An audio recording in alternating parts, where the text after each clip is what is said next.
ప్రార్థన చేసుకుని ప్రారంభించుకుందామండి. ప్రార్థన. ప్రేమగల తండ్రి, కృపగల దేవ, జీవం గల నాయన, పరిశుద్ధుడైన మహాగోపదేవ, ఫిలేమోను పత్రిక ధ్యానంలో ఈరోజు 9వ సెషన్లోనికి మేము ప్రవేశించుటకు మీరు తెరిచిన ద్వారము కొరకు స్తుతులు చెల్లిస్తున్నాం నాయన. ఈ కొద్దిసేపు మేము మాట్లాడుకున్న ప్రతి మాట కూడా సరైన రీతిలో సత్యవాక్యమును విభజిస్తూ మా ఆత్మీయ జీవితాలను మరింత బలపరుచుకునేలాగున ఈ కొద్ది ధ్యానాన్ని తండ్రి, అసమర్థులము అయోగ్యులమైనటువంటి మా మధ్య మా కోసం, మా ప్రయోజనం కోసం ఆశీర్వదించమని వేడుకొనుచు మీ ప్రియ కుమారుడు, మా అందరి ప్రభు ప్రియరక్షకుడైన యేసుస్వామి వారి పరిశుద్ధమైన నామములో ఈ ప్రార్థన సమర్పిస్తున్నాము తండ్రి. ఆమెన్. ప్రియమైన దేవుని వారలారా, ఫిలేమోను పత్రిక వివరణలో 8 సెషన్లను ముగించుకొని దేవుని మహాకృపను బట్టి ఈరోజు 9వ సెషన్లోనికి మనం ప్రవేశిస్తున్నాం.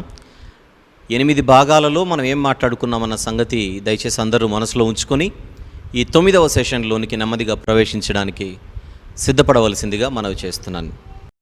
25 వచనములు కలిగినటువంటి ఈ పత్రికను మనము 5 ప్రధాన భాగాలుగా విభజించుకొని 3 ప్రధాన భాగాలను మనం పూర్తి చేసుకొని ప్రస్తుతం 4వ ప్రధాన భాగంలో ఉన్నాం. 8 నుండి 22వ వచనం వరకు, పత్రికలోని 8వ వచనం నుండి 22వ వచనం వరకు ఉన్నటువంటి ఈ సుదీర్ఘమైనటువంటి 4వ ప్రధాన భాగాన్ని తిరిగి మనము 5 ఉపభాగాలుగా విభజించుకున్నాం. ఆ 5 ఉపభాగాలలో ప్రస్తుతం మనము మొదటి ఉపభాగాన్ని మనం పఠిస్తున్నాం. అది 8 నుంచి 11 వచనాలు. 8వ వచనం నుండి 11వ వచనం వరకు ఉన్నటువంటి ఈ ఉపభాగాన్ని సుమారు గత 3 భాగాల నుండి మనం మాట్లాడుకుంటూ ధ్యానిస్తూ ఎన్నో విషయాలు మనం నేర్చుకుంటున్నాం. కనుక ఈరోజు కూడా దేవుడు మనకు ఏం నేర్పిస్తాడో ఆయన పాదాల చెంత కూర్చొని చక్కగా భయభక్తులతో, వినయ విధేయతలతో మన వాక్యాన్ని గౌరవిస్తూ నేర్చుకుందాం, సిద్ధపడదాం. 8వ వచనం. కావున యుక్తమైన దానిని గూర్చి నీకు ఆజ్ఞాపించుటకు క్రీస్తునందు నాకు బహుధైర్యము కలిగి ఉన్నను, వృద్ధుడను, ఇప్పుడు క్రీస్తు యేసు ఖైదీనయ్యున్న పౌలను నేను ప్రేమను బట్టి వేడుకొనుట మరీ మంచిదనుకొని నా బంధకములలో నేను కనిన నా కుమారుడగు ఒనేసిము కోసరము నిన్ను వేడుకొనుచున్నాను. ఇది కదా మనం ధ్యానిస్తున్నది. 10వ వచనం వరకు చదివాను. ఈ యొక్క వాక్య భాగాన్ని పఠిస్తుండగా గత 2-3 భాగాలలో ఆజ్ఞాపించుటకు అధికారము కలిగినటువంటి పౌలు భక్తుడు ఆజ్ఞను జారీ చేయకుండా ఆయన మనవిని చేస్తున్నట్టుగా, వినతిని ముందు పెడుతున్నట్టుగా మనం చూసాం. అది కూడా ప్రేమను బట్టి. అందుకే ఈ ఉపభాగానికి మనం ఇచ్చిన సబ్ టైటిలే అధికారము మరియు మనవి, the authority and the plea అని మనము దీనికి ఒక చిన్న సబ్ టైటిల్ ఇవ్వడం జరిగింది. ఏం మాట్లాడుకున్నాం గత 2-3 భాగాలలో అన్నది ఖచ్చితంగా మనసులో ఉంచుకొని దాని కొనసాగింపుగా దీనిని పరిగణించి ఈరోజు మనం ఏం నేర్చుకోవడానికి సిద్ధపడాలో దాని కొరకు మనం ముందుకెళ్దాం. చదువుకుందాం మరొకసారి 8వ వచనం. కావున యుక్తమైన దానిని గూర్చి నీకు ఆజ్ఞాపించుటకు క్రీస్తునందు నాకు బహుధైర్యము కలిగి ఉన్నను, వృద్ధుడను, ఇప్పుడు క్రీస్తు యేసు ఖైదీనయ్యున్న పౌలను నేను ప్రేమను బట్టి వేడుకొనుట మరీ మంచిదని నేను అనుకొనుచున్నాను. అక్కడ వరకే చాలు. యుక్తమైన దానిని గురించి నీకు ఆజ్ఞాపించుటకు క్రీస్తునందు నాకు బహుధైర్యము కలిగి ఉన్నను అన్నంతవరకు మనం స్టడీ చేసాం ఇంతవరకు. అయితే దానిని కొనసాగిస్తూ కొన్ని విషయాలు మనం మాట్లాడుకుందాం. ధైర్యము అంటే కేవలం ధైర్యం మాత్రమే కాదు, అధికారం అని కూడా మనం మాట్లాడుకున్నాం. ధైర్యం అంటే ధైర్యం కాదు, అధికారం అన్నది కూడా మనం మాట్లాడుకున్నాం. పోతే ఇప్పుడు మనము దాన్ని కొనసాగిస్తూ వృద్ధుడను, ఇప్పుడు క్రీస్తు యేసు ఖైదీనయ్యున్న పౌలను నేను. ఒక్క నిమిషం గ్యాప్. నా కాళ్ళ మీద బైబిల్ తీసే, తొడల మీద చేత పట్టుకో బైబిల్. మాట్లాడుకుందాం. వృద్ధుడను, ఇప్పుడు క్రీస్తు యేసు ఖైదీనయ్యున్న పౌలను నేను. ఎవరు పౌలు గారు అని అడిగితే జాగ్రత్తగా గమనిద్దాం.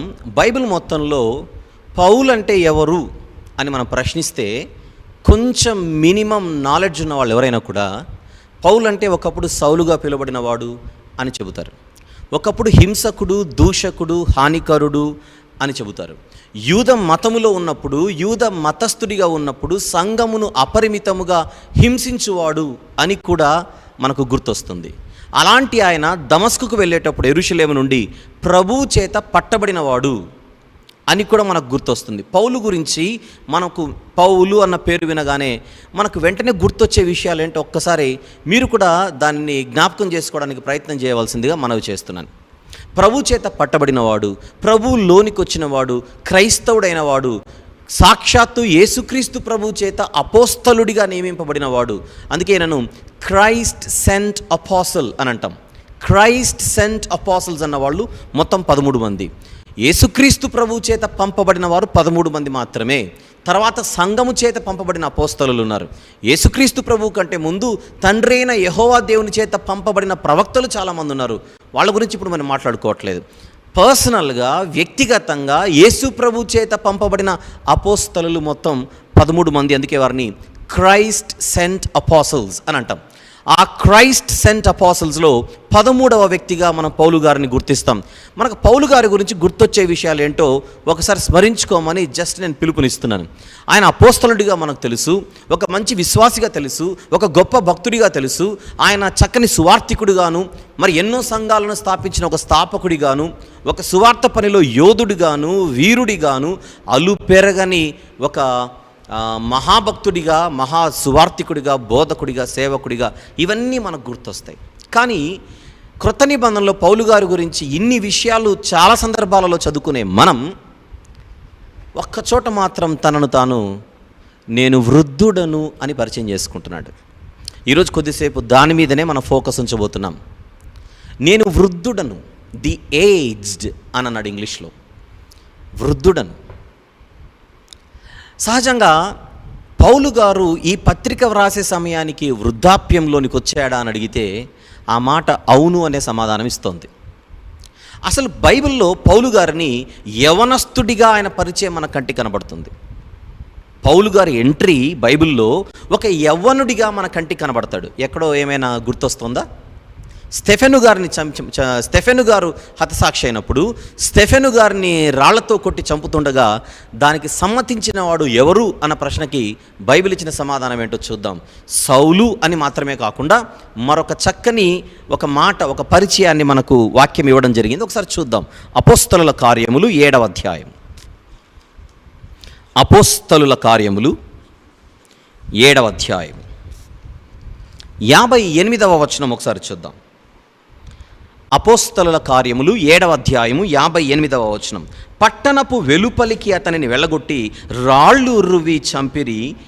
సాక్షులు సౌలు అను ఒక యవ్వనుని పాదముల యొద్ద. ఆయన ఇంట్రడక్షన్ ఎలా ఉందో చూడండి. సాక్షులు సౌలు అను ఒక యవ్వనుని పాదముల యొద్ద తమ వస్త్రములు పెట్టిరి.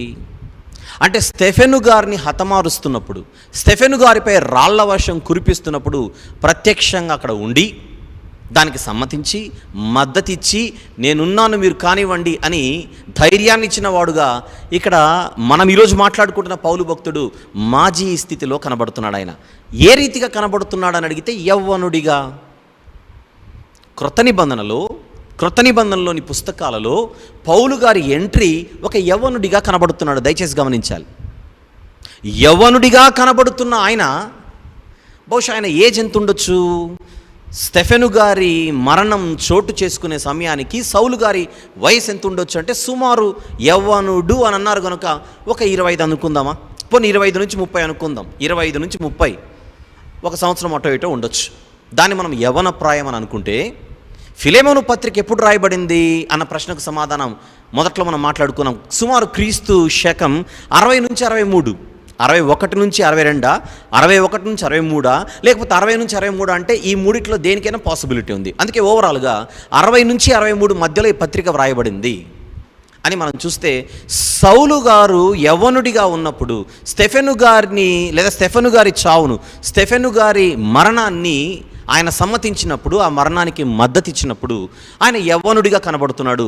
ఆ లెక్కన మనం క్యాలిక్యులేట్ చేస్తే మరి ఇప్పుడు ఆ యొక్క డీప్ ఒక సంవత్సరంలోనికి కాలంలోనికి నేను ప్రవేశించట్లేదు, కానీ కొద్దిసేపు మనం ఆ లెక్కలు మనం తీసుకుంటే సుమారు పౌలు గారి వయస్సు ఈ పత్రిక వ్రాసే సమయానికి ఒక 55 నుంచి 60 సంవత్సరాల మధ్యలో ఉండొచ్చు అని మనం అనుకోవచ్చు. 55 నుంచి 60, ఒక 2-3 సంవత్సరాలు అటో ఇటో ఉంటాయి. కరెక్ట్గా 55, కరెక్ట్గా 60 అన్న ఊహల్లోకి వెళ్లకుండా సుమారు అన్న పదం దయచేసి వ్రాసుకోండి. ఈ పత్రిక వ్రాసే సమయానికి పౌలు గారి వయస్సు సుమారు 55 నుంచి 60, ఒక 2-3 సంవత్సరాలు అటో ఇటో అనుకుంటే, ఓవరాల్గా ఆయన తనను తాను వృద్ధుడు అని పిలుచుకుంటున్నాడు. ఈ పత్రిక వ్రాసిన కొన్ని సంవత్సరాలకే ఆయన హతసాక్షి అయినట్టుగా మనకు చరిత్ర చెబుతోంది. ఓవరాల్గా పౌలు భక్తుడు మరి తన జీవితంలో మామూలుగా ఈరోజు మనం మాట్లాడుకుంటే మహావృద్ధాప్యం అంటే ఏ 80 సంవత్సరాలు, ఏ 90 సంవత్సరాలు అని అనాలి. కానీ ఆయన 55-60 సంవత్సరాల మధ్యలోనే తనను తాను వృద్ధుడు అని తనను తాను పిలుచుకుంటున్నాడు. సహజంగా 55-60 సంవత్సరాలంటే మరీ పెద్ద వృద్ధాప్యం, రిటైర్మెంట్ ఏజ్ అయినప్పటికీ మరి పెద్ద వృద్ధాప్యం అని అనుకోవాల్సినంత అవసరం లేదు. కానీ పౌలు గారు మాత్రం తనను తాను వృద్ధుడు అని చెప్పుకోవడానికి గల కారణం ఒకసారి ఆలోచిద్దాం. ఆయన తన జీవితంలో కొన్ని సందర్భాలలో గుర్తుంచుకోండి, మనకు కూడా బాగా తెలుసు, కొంతమంది 70 సంవత్సరాలు వచ్చినా 75 సంవత్సరాలు వచ్చినా చాలా చాలా యాక్టివ్గా, చాలా యంగ్గా కనబడుతూ ఉంటారు. ఏంటి మీకు 70 అని మనమే ముక్కు మీద వేలేసుకుంటాం. అంత వయసులో కూడా వాళ్ళ వయసు కనిపించదు. బహుశా వారు పెరిగిన విధానం కావచ్చు, వారు తిన్న ఆహారం కావచ్చు, వారు చేసిన వ్యాయామాలు కావచ్చు, ఏమండి, లేకపోతే వారి యొక్క జీవన విధానం కావచ్చు, జీవన శైలి కావచ్చు, ఇవన్నీ కూడా వృద్ధాప్యాన్ని త్వరగా చూపించవు కొంతమంది జీవితాల్లో. కానీ పౌలు భక్తుడి యొక్క ప్రొఫైల్ని మనం చూస్తే, ఆయన యొక్క లైఫ్ని, ఆ యొక్క జీవన స్థితిని మనం చూస్తే, ఒక్కసారి ప్రభు చేత పట్టబడిన తర్వాత ఒకప్పుడు రాజకుమారుడిలాగా మరి ఒక వెలుగు వెలిగినటువంటి ఆయన తర్వాత పాదాలకు చెప్పులు ఉన్నాయో కూడా లేనంత భయంకరంగా మరి దేశాలు తిరుగుతూ, ఈరోజు మన ప్రపంచ పటాన్ని చూస్తే ఖండాలు కూడా దాటుకుంటూ ఆయన ఆసియా ఏమి, యూరప్ ఏమి, అన్ని ఖండాలలో కూడా సువార్త ప్రకటించినట్టుగా విస్తారమైన ప్రయాణాలు, ఎన్నో ఆటుపోట్లు, ఎన్నో ఆపదలు, ఎన్నో ప్రమాదాలు, ఎన్నో శ్రమలు, ఎన్నో హింసలు, మానసికంగా ఎంతో కృంగిపోయాడు చాలా సందర్భాలలో, ఎన్నో అవమానాలు, పోయిన ప్రతి చోట చాలా సందర్భాలలో అనవసరమైనటువంటి విషయం గురించి సంజాయిషి చెప్పుకోవాల్సిన పరిస్థితులు, తన అపోస్తలత్వంపై వచ్చినటువంటి అనుమానాలను నివృత్తి చేయడానికి ఆయన పడిన కష్టం, భౌతిక కష్టం, మానసిక కష్టం. కొరింథీయులకు రాసిన 2వ పత్రిక 11వ అధ్యాయం మనం చదివితే 23 నుంచి ఆయన పడిన కష్టాలేంటో, ఆయన పడిన దెబ్బలేంటో, ఆయన తగిలినటువంటి దెబ్బలేంటో, ఆయన పడినటువంటి హింసలేంటో, భౌతికపరమైనటువంటి ఆ యొక్క శ్రమలు, ఇబ్బందులు ఎన్నో ఆయన తెలియజేస్తూ ఉంటాడు. కేవలం భౌతికపరమైనటువంటి శ్రమలే కాదు, మానసికంగా కూడా ఎన్నో శ్రమలు ఆయన అనుభవించినట్టుగా ఆయన సువార్త దండయాత్రలను మనం చూస్తే మనకు అర్థమవుతుంది. అంటే భౌతికంగా అలసిపోయాడు, మానసికంగా అలసిపోయాడు. భౌతిక అలసట, ఆత్మీయ అలసట అన్నది తెలియకుండానే మనిషి యొక్క స్వరూపంపై ప్రభావితం చూపిస్తుంది, స్వరూపంపై ప్రభావం చూపిస్తుంటుంది. కొంతమంది పెళ్ళికి ముందు చాలా యాక్టివ్గా ఉంటారు, పెళ్ళి అయిన తర్వాత ఎందుకో రాను చాలా డీలా పడిపోయి కృంగిపోయి ఉంటారు. బహుశా కుటుంబ జీవిత ప్రభావం ఉండొచ్చు, లేదా మెట్టింట్లో ఉన్నటువంటి పరిస్థితుల్లో, లేకపోతే ఇంకేదైనటువంటి పరిస్థితులను బట్టి వారు త్వరగా కృంగిపోయిన స్థితిలో కనబడుతుంటారు. ఏంటి ఇలా అయిపోయావు అంటే ఏం చెప్పడానికి ఏం లేదు. అంటే మన జీవితంలో ఎదురయ్యేటువంటి శ్రమలు అన్నవి మన వయసుపై ప్రభావితం చూపిస్తుంటాయి, మన వయసుపై ప్రభావం చూపుతూ ఉంటాయి అన్న సంగతి మనం గుర్తించగలిగితే పౌలు గారిని కూడా మనం ఈ రీతిగా అర్థం చేసుకోవడానికి ప్రయత్నం చేద్దాం. అందుకే పౌలు గారి పత్రికలు చాలా బలంగా కనబడుతున్నా చూడ్డానికి ఆయన చాలా బలహీనంగా కనబడేవాడుగా ఆ రోజుల్లో ఒక టాక్ కూడా ఉండేది. ఒకసారి చూద్దాం ఆ మాట. కొరింథీయులకు రాసిన 2వ పత్రిక 10వ అధ్యాయం. కొరింథీయులకు రాసిన 2వ పత్రిక 10వ అధ్యాయం. ఒకసారి 10వ వచనం చూద్దాం. అధ్యాయము 10, వచనము కూడా 10. కొరింథీ 2వ పత్రిక 10వ అధ్యాయము 10వ వచనం.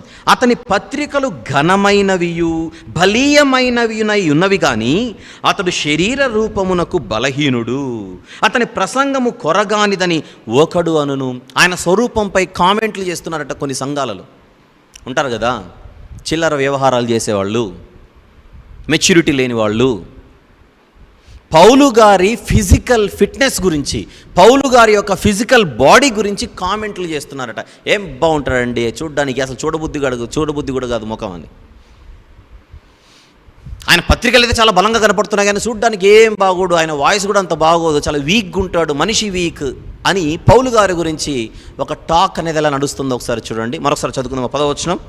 దయచేసి, అతని పత్రికలు ఘనమైనవియు బలీయమైనవియునయున్నవి గాని అతడు శరీర రూపమునకు బలహీనుడు, అతని ప్రసంగము కొరగానిదని ఒకడు అనును.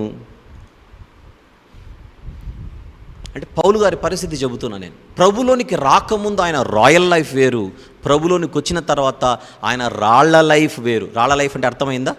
రాళ్ల దెబ్బలు తిన్న లైఫ్ అది. అంతకుముందు రాయల్ లైఫ్.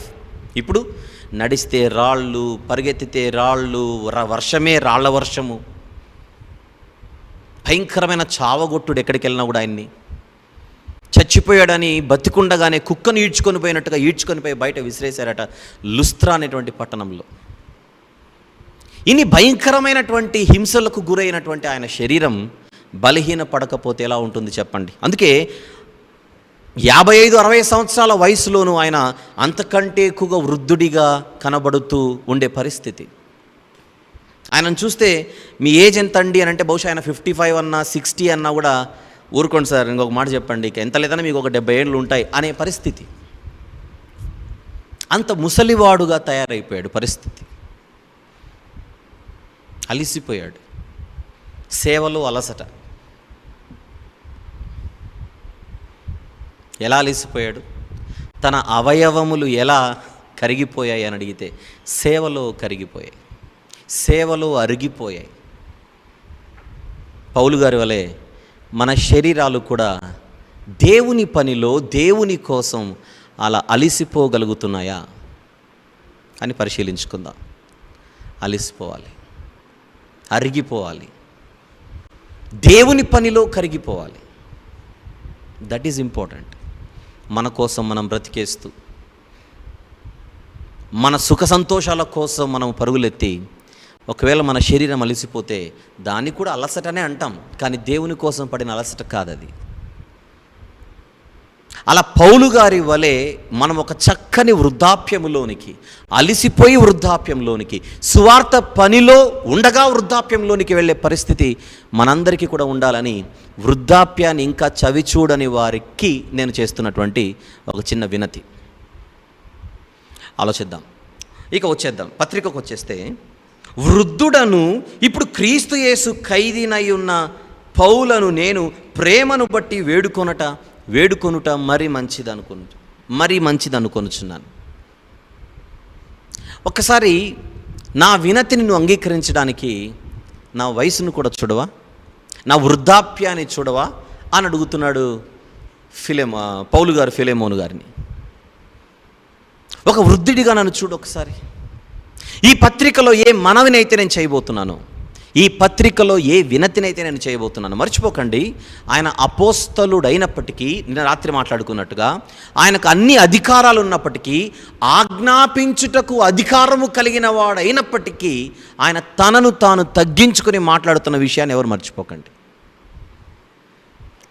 కానీ ఒక చక్కని పని కోసం, ఒక సరైనటువంటి కారణం కోసం, ఒక ఉన్నతమైనటువంటి మనసుతో తనను తాను తగ్గించుకుంటూ పౌలు గారు ఫిలెమోను గారికి ఇంకొక విషయాన్ని గుర్తు చేస్తున్నాడు.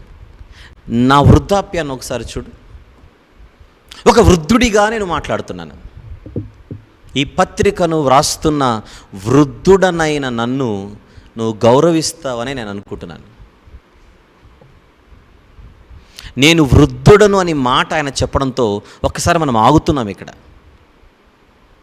తాను వేడుకోవడానికి, తన మనవిని ఆలకించమని ఫిలెమోను గారిని కోరడానికి తన వృద్ధాప్యాన్ని కూడా ముందు పెడుతున్నాడు చూడండి. అంటే వృద్ధులను గౌరవించాలా? పరోక్షంగా అదే కదా దాని అర్థం. పరోక్షంగా అదే కదా దాని అర్థం. నా వృద్ధాప్యాన్ని గౌరవించు, నా పెద్దరికాన్ని గౌరవించు, నా స్థితిని గౌరవించు, నా వయసును గౌరవించు. అంటే ఫిలెమోను గారికి పరోక్షంగా జ్ఞాపకం చేస్తూ ఉండొచ్చు, లేకపోతే ఆయన దృష్టికి తీసుకొని వెళుతూ ఉండొచ్చు. నా మనవిని గౌరవించడానికి ఒక్కసారి నా వృద్ధాప్యం కూడా నీకు కారణం అవ్వాలి. యాక్చువల్గా ఫిలెమోను లాంటి భక్తుడికి ఇంత చెప్పాల్సిన అవసరం లేదు, కానీ మనకు పాఠాలు నేర్పించడం కోసమైన పత్రికను అలా పఠించక తప్పదు. ఫిలెమోను గారి స్టాండర్డ్స్ మనకు అర్థమైన తర్వాత పౌలు గారు ఒక మాట చెబితే ఫిలెమోను గారికి అర్థమైపోతుంది. కానీ దేవుడు ఇంకా వివరణాత్మకంగా వ్రాయించాడు ఈ పత్రికను. బహుశా మనలాంటి వారి కోసమేమో అనిపిస్తుంటుంది ఆ పత్రిక ధ్యానిస్తుంటే.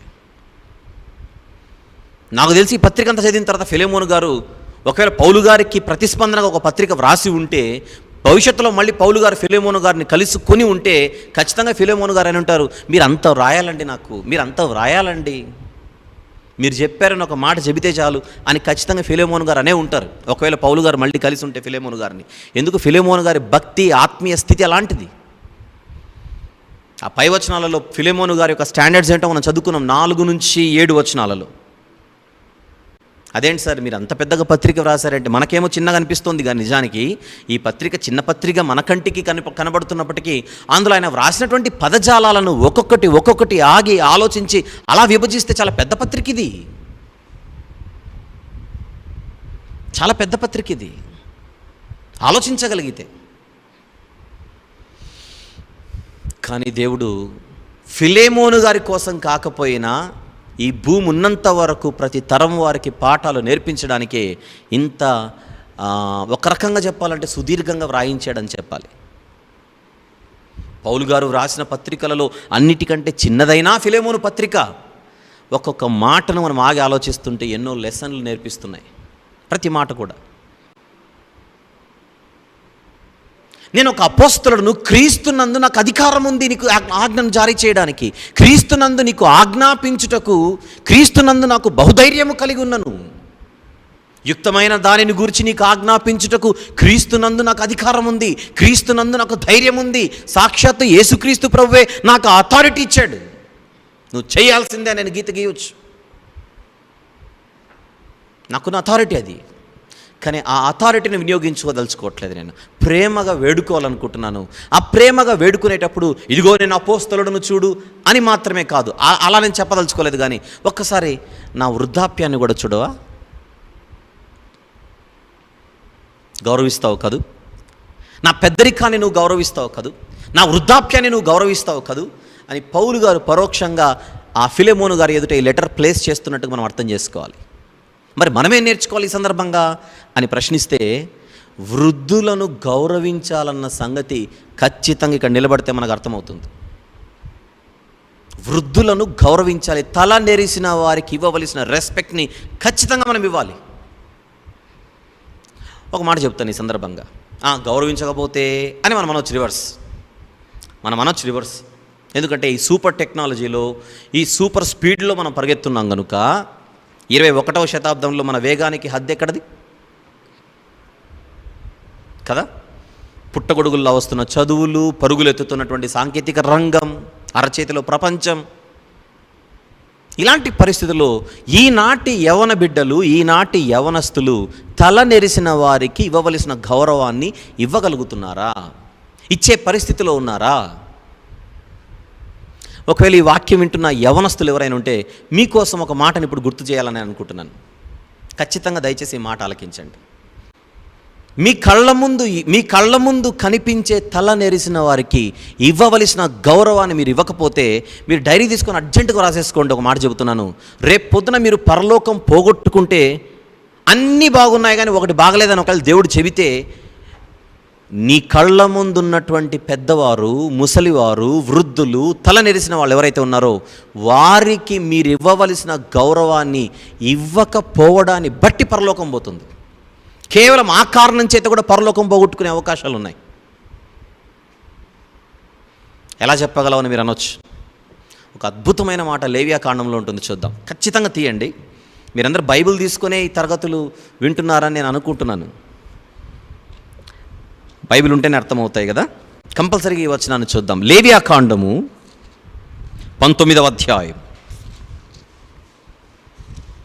వృద్ధులకు తల నెరిసిన వారికి ఎలాంటి రెస్పెక్ట్ ఇవ్వాలో దేవుడు అక్కడ చెప్పాడు చూడండి ఒకసారి.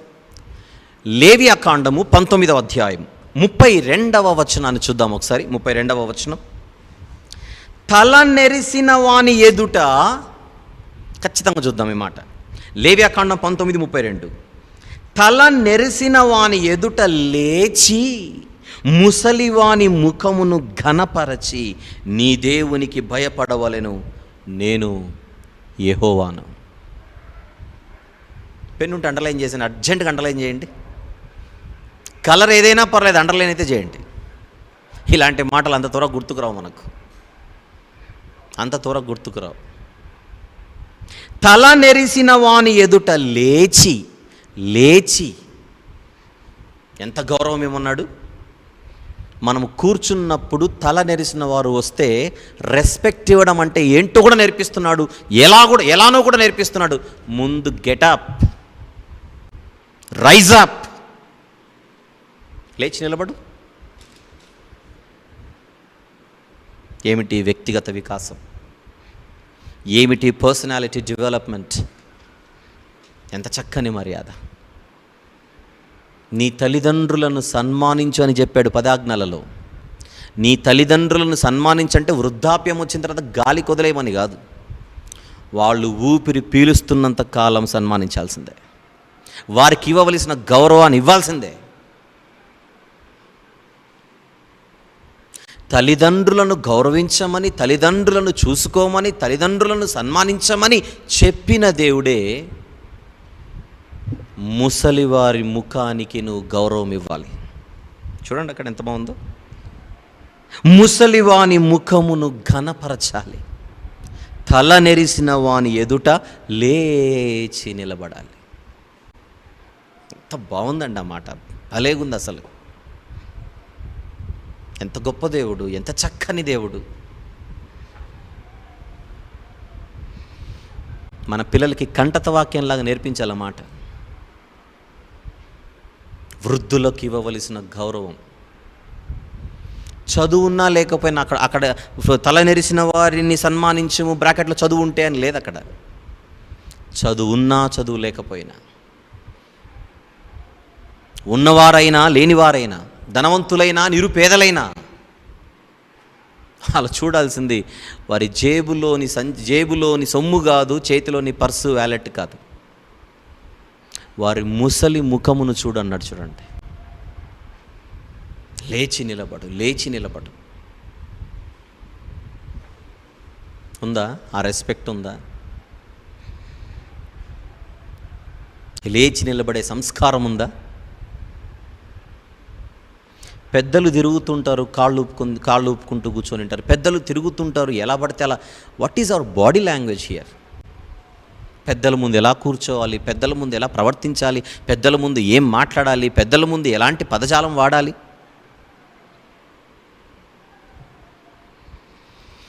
వీటన్నిటికీ లెక్కలు అడగబోతున్నాడు దేవుడు. మనం తమాషలు అనుకుంటున్నామేమో, వీటన్నిటి గురించి లెక్కలు అడుగుతున్నాడు దేవుడు. ఇది పాత నిబంధన, ఇది పాత నిబంధన. క్రొత్త నిబంధనలు ఏమన్నాడో కూడా చూద్దాం. తిమోతి గారికి వ్రాసిన మొదటి పత్రిక,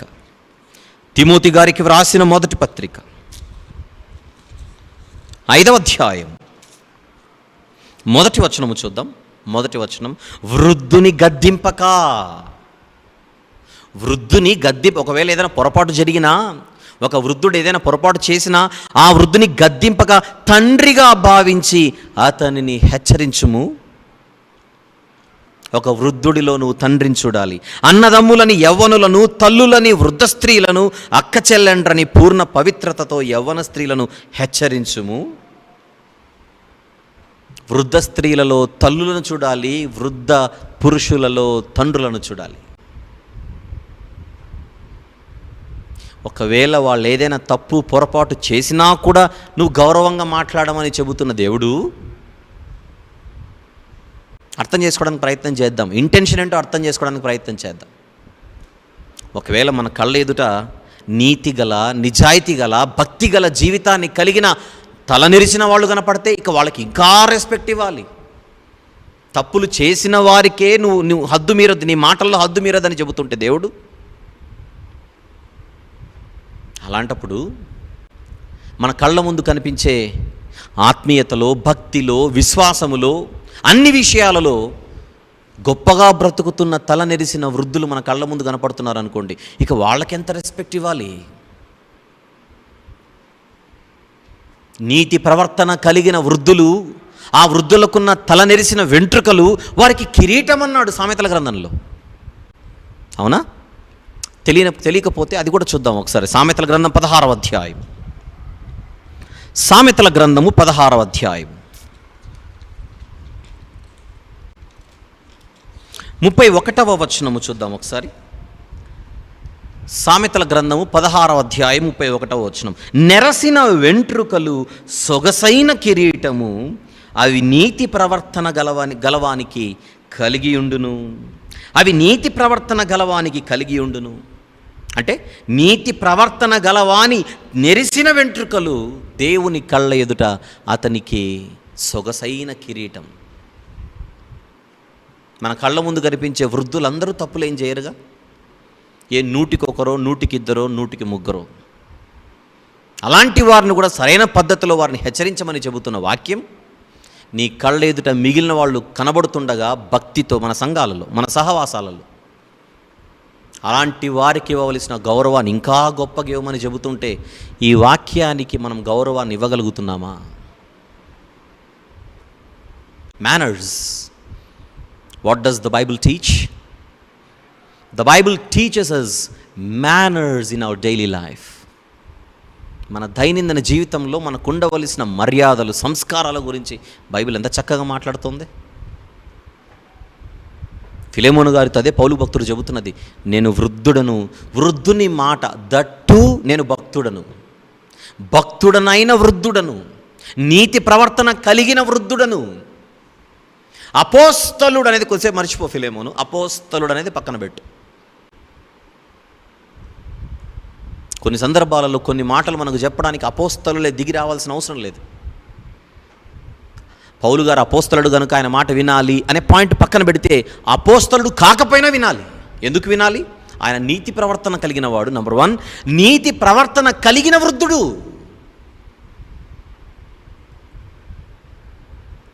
అలాంటి నీతి ప్రవర్తన కలిగిన వృద్ధుడు ఒక మాట చెబుతుంటే ఎదుటివాడు ఆ మాటకు గౌరవాన్ని ఇవ్వవలసిన బాధ్యత కలిగిన బద్ధుడై ఉన్నాడని మనం అర్థం చేసుకోవాలి. ఇక్కడ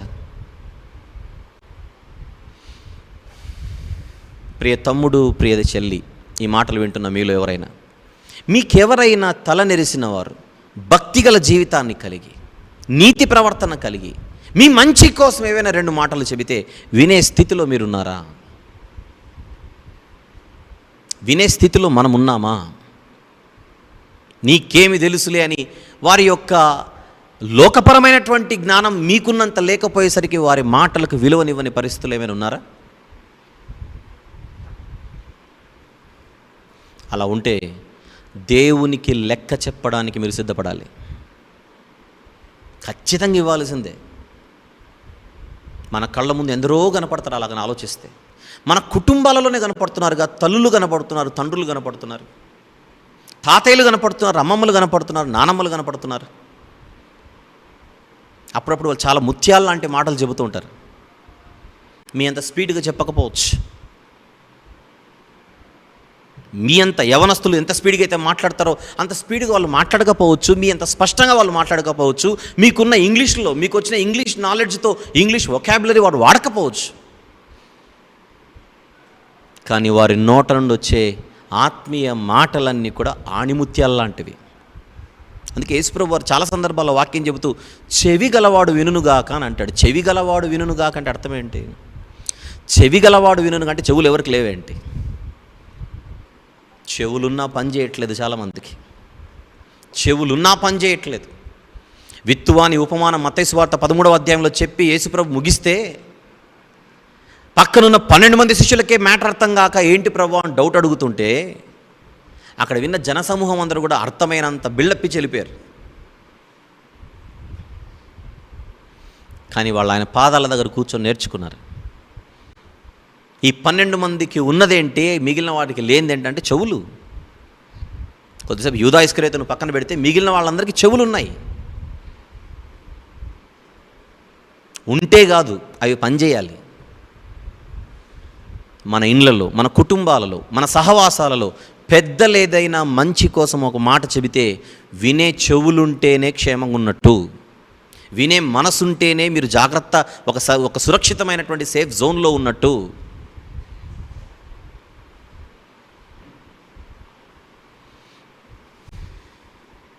పద్దెనిమిదవ శతాబ్దంలో ప్రషా అని ఒక కింగ్డమ్ ఉండేది, జర్మన్ కింగ్డమ్. ఇప్పుడు లేదులేండి అది. 18వ శతాబ్దంలో there was a German kingdom called Prussia. Russia కాదు, ప్రషా. దానికి ఒక రాజు ఉండేవాడు, ఆయన పేరు ఫ్రెడరిక్. కింగ్ ఆయన, ఫ్రెడరిక్ ద గ్రేట్ అని మాట్లాడుతుంటాం మనం. ఒకసారి ఆయన ముందు పెరేడ్ జరుగుతోంది. పెరేడ్ అంటే తెలుసు కదా, సైనిక వందనం. రాజుగారికి సైనిక వందనం చేయడానికి సైనికులందరూ వచ్చారు. ఆ సైనికులందరూ వందనం చేస్తుండగా ఆ సైనికులలో ఒక ఆయన్ని చూశాడు ఈ రాజుగారు. చాలా ముసలివాడు. He was a soldier but still he was in the army. He was a very old man, still he was in the army. చాలా ముసలివాడైన ఆ సైనికులలో ఒకడిగా ఆ వృద్ధుడు సైనిక వందనం చేయడానికి రాజుగారి దగ్గరకు వచ్చేసరికి సింహాసనం అందు కూర్చున్న ఫ్రెడరిక్ అనేటువంటి రాజుగారు ఆశ్చర్యపోయి వెంటనే ఆ ముసలాయనని పిలిపించేశాడు. వెంటనే ఆ వృద్ధుడిని పిలిపించేసి ఒక కుర్చీ తెప్పించి, అనగనగా కాదు ఇది జరిగింది, ఒక కుర్చీ తెప్పించి ఆ 85 ఏండ్లు సుమారు ఆయనకి, 85 ఏండ్లు. కానీ ఆయన సైనిక పరిస్థితులు ఉండి ఒక సైనికుడిగా రిటైర్ అయిపోయినా కూడా వచ్చాడు సైనిక వందనం చేయడానికి. ఏదో మొత్తానికి ఏదో ర్యాంకింగ్లో ఉండి మొత్తానికి వచ్చేసాడు. ఆ స్థితిలో, ఆ పరిస్థితిలో, ఆ ప్రాంతంలో అంతమంది సైనిక వందనం చేస్తుంటే అంతమంది మధ్యలో ఒక వృద్ధాప్యంలో ఉన్న వ్యక్తి సైనిక వందనం రాజుగారికి చేయడానికి రాగానే రాజుగారు ఆశ్చర్యపోయి ఆ వృద్ధాప్యంలో ఉన్నటువంటి వృద్ధుని పిలిపించి ఒక కుర్చీ తెప్పించి ఆయన పిలిపించి కుర్చీ తెప్పించి ఆయన అన్నమాట, SIT down good father. Father అని పిలిచాడు ఆయన్ని. ఆ సైనికుడిని రాజుగారు పిలిచిన మాట ఫాదర్, నాన్న, తండ్రి, మీరు కూర్చోండి. మీరు వందనం చేయడం ఏంటి, మీరు కూర్చోండి అని. మీరు కూర్చోకపోతే నేను వెళ్ళిపోతానని చెప్పాడు. మీరు కూర్చోకపోతే నేను వెళ్ళిపోతాను ఇక్కడి నుంచి అనేసరికి రాజుగారి మాట కాదనలేక ఆ వృద్ధాప్యంలో ఉన్న సైనికుడు కుర్చీలో కూర్చోగానే రాజుగారు ఏం చేశారు చెప్పంటారా, ఈయన లేచి నిలబడి ప్రోగ్రామ్ అయిపోయేంత వరకు ఆయన కూర్చోబెట్టాడు. ప్రోగ్రామ్ అయిపోయేంత వరకు ఈయన లేచి నిలబడ్డాడు. ఆయన గురించినటువంటి హిస్టరీ చదివేటప్పుడు ఇది చాలా స్పెషల్గా మెన్షన్ చేస్తుంటారు. అనగనగా కాదు, అనుకున్నా. ఒక రాజుగా ఉండి సైనికులలో ఒక వృద్ధాప్యంలో ఉన్నటువంటి ఒక వ్యక్తికి ఆ రాజుగారు ఇచ్చిన స్థానం ఇన్ని సంవత్సరాల తర్వాత కూడా ఈరోజు 2 శతాబ్దాల తర్వాత కూడా మనం మాట్లాడుకుంటున్నాం. అది 18వ శతాబ్దం, 19 అయిపోయింది, 20 అయిపోయింది, ఇప్పుడు 21వ శతాబ్దంలో ఉన్నాం. చూస్తున్నాంగా, వృద్ధులంటే వృద్ధులే. బయట సెక్యులర్ వరల్డ్లో కాదు, బైబిల్లోకి వచ్చినా కూడా దేవుడు చెప్పిన మాట ఏంటి, లేచి నిలబడి. లేచి నిలబడి. చదువులు నేర్చుకుంటున్నారే కానీ ఈరోజు సంస్కారం లేదు. అది మళ్ళీ నొక్కి చెబుతున్నాను. క్లాస్ రూమ్లో టీచర్ల మీద కామెంట్లే, పాఠాలు చెప్పే గురువులను పట్టించుకోరు, పాఠాలు చెప్పే గురువును లెక్క చేయరు. చివరికి సంఘాలలో ఉన్న పెద్దలకు ఇవ్వవలసిన గౌరవాన్ని ఇవ్వలేని పరిస్థితి. రెఫరెన్స్లు తెలియడం, మర్మాలు తెలుసుకోవడం, ఇవన్నీ సెకండరీ. ముందు భక్తి, ముందు ఆత్మీయత, ముందు సంస్కారం, ముందు మర్యాదలు, ముందు గౌరవం.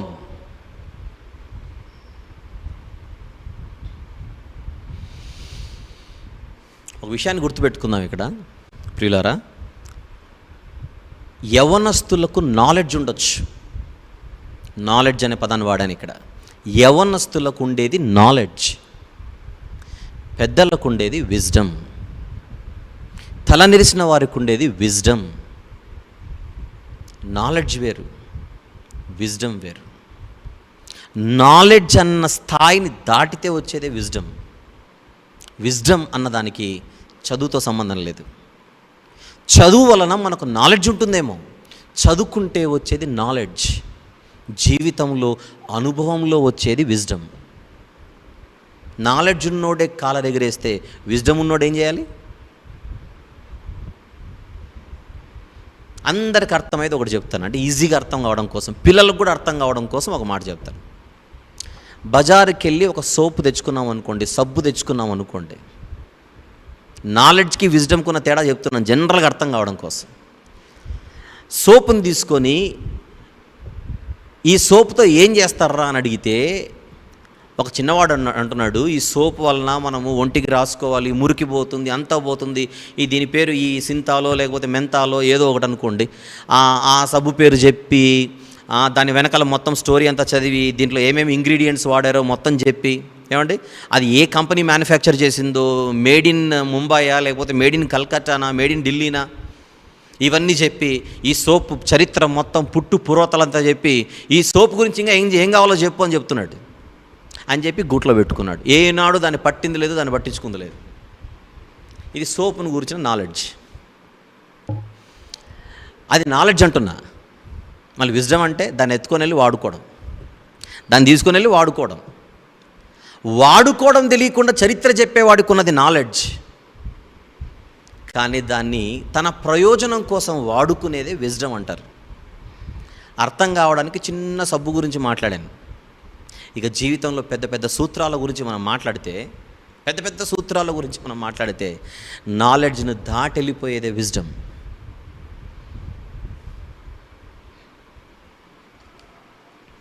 యెహోవా యందు భయభక్తులు కలిగి ఉండుట డాష్ అని ఇచ్చాను. ఇప్పుడు నేను ఒక క్విజ్ పెట్టాను అనుకోండి, మీకు ఒక చిన్న బైబిల్ టెస్ట్ పెట్టాను అనుకోండి. ఇప్పుడు మీరే ఆన్సర్లు చెప్పండి, ఈ లైవ్లో చూస్తున్న వాళ్ళు కానీ, నా కళ్ళెదురుగున్న పిల్లలు కానీ. యెహోవా యందు భయభక్తులు కలిగి ఉండుట డాష్, చెడుతనం అసహించుకునుట అని ఒక రెఫరెన్స్ రాశారు. చెడుతనమును విసర్జించుటయే అని ఇంకొక రెఫరెన్స్ రాశారు. జ్ఞానమునకు మూలము అని ఇంకొక రెఫరెన్స్ రాశారు. ఈ మూడిట్లో ఏది కరెక్ట్ మరి? యెహోవా యందు భయభక్తులు కలిగి ఉండుట, చెడుతనమును అసహించుకొనుటయే అది కరెక్టా? చెడుతనమును విసర్జించుటయే అది కరెక్టా? యెహోవా యందు భయభక్తులు కలిగి ఉండుట జ్ఞానమునకు మూలం ఇది కరెక్ట్ అంటే 3 కరెక్టే. 3 బైబిల్లోనే ఉన్నాయి.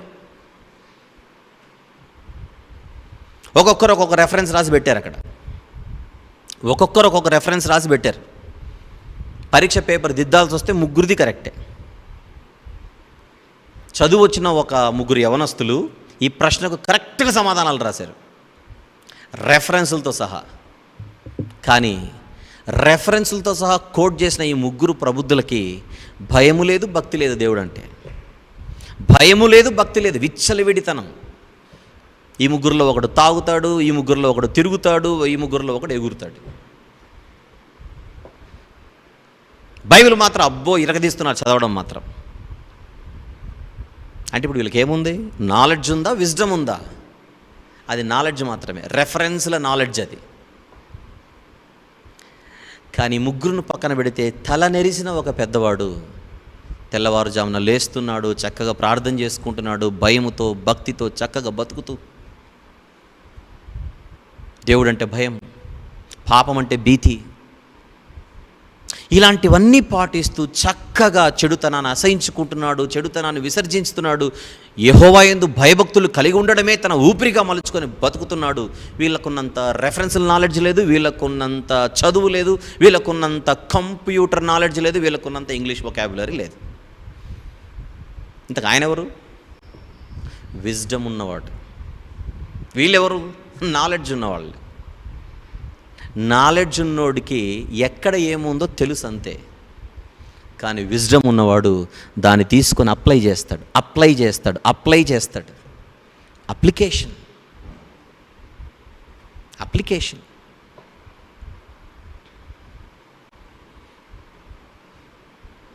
ఈరోజు విజ్డమ్ కలిగిన జీవితాలు మనకున్నాయా? నాలెడ్జ్ కలిగినటువంటి జీవితాలకే పరిమితం అయిపోయాయా?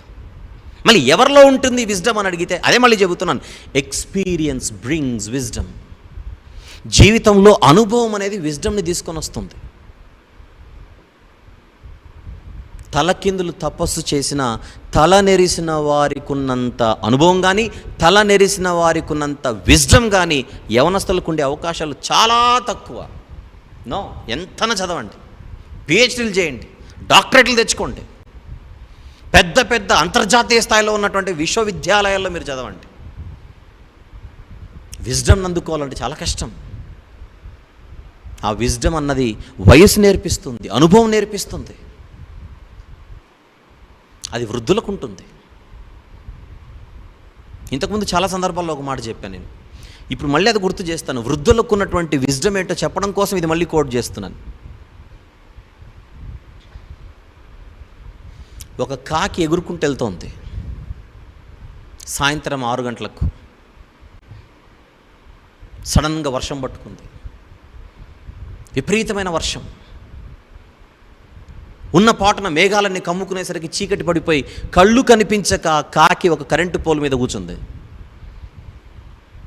పవర్ లేదు. ఆ ఎలక్ట్రిసిటీ పోల్ మీద కూర్చొని అలా తడుచుకుంటుంది. ముందే అది ప్రెగ్నెంట్. అది సుమారు ఒక అరగంట 45 నిమిషాలు విస్తారంగా వర్షం పడి ఒక్కసారిగా ఆగిపోయేసరికి, వర్షం ఆగిపోయిన ఒక పావు గంటకు కరెంట్ వచ్చింది.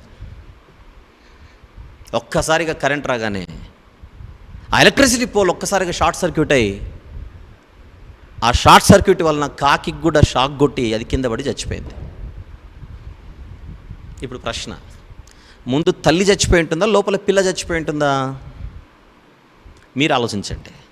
ముందు తల్లి చచ్చిపోయి ఉంటుందా లేదా పిల్ల చచ్చిపోయి ఉంటుందా అని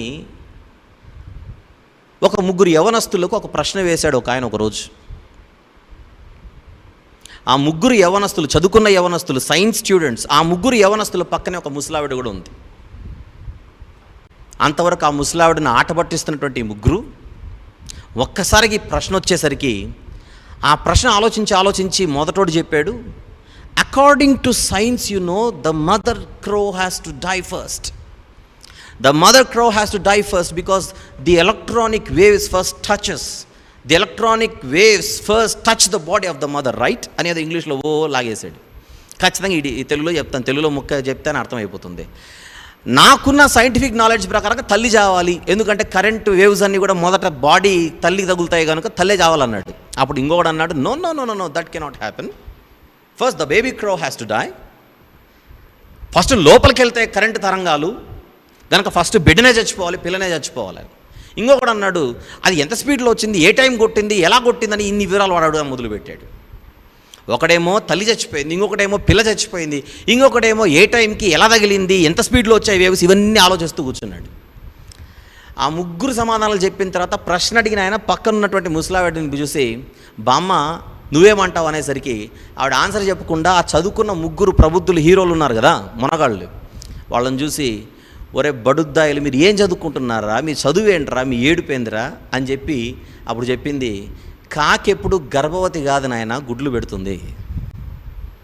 ఏం చెప్పింది ఆవిడ? కాకెప్పుడు పిల్లల్ని కందు నాయన, అది గుడ్లు పెడుతుంది. ఆయన ప్రశ్న వేసేటప్పుడే కాకి ప్రెగ్నెంట్ అనగానే మీకు వెలగాలి, ఏం చదువుకుంటున్నారో ఏం చదువులు అని చెప్పి ఆమె కొనుక్కుంటూ వెళ్ళిపోయింది. ఇప్పుడు మీరు చెప్పండి, ఎవరిది నాలెడ్జ్, ఎవరిది విజ్డమ్? వాడు చదువుకున్న సైంటిఫిక్ రీజన్లని తీసుకొని వచ్చాడు ఇక్కడ. ఒకడు అంటాడు తల్లి అంటాడు, దానికి ఏదో రీజన్ చెప్తున్నాడు, ఇంకొకడేమో పిల్ల అంటున్నాడు, దానికి ఏదో రీజన్లు చెప్తున్నాడు. అది అనుభవం నేర్పిస్తుంది, అది అనుభవం నేర్పిస్తుంది. ఆ అనుభవం అన్నది చాలా ఉన్నతమైంది, వెలకట్టలేనిది. ఆ అనుభవానికి మనం రెస్పెక్ట్ ఇవ్వాలి. పౌలు గారు తన జీవితంలో వృద్ధుడిగా తనను తాను పరిచయం చేసుకుంటున్నాడు అక్కడ ఫిలెమోను గారికి. ఆ వృద్ధుడైపోయే సమయానికి ఎప్పుడో ప్రభు చేత పట్టబడిన ఆయన ఇన్ని సంవత్సరాల పాటు సువార్త ప్రయాణంలో ఎన్ని అనుభవాలు ఆయనకి, దేవుడు ఎంత బయలుపరిచాడు ఆయనకి.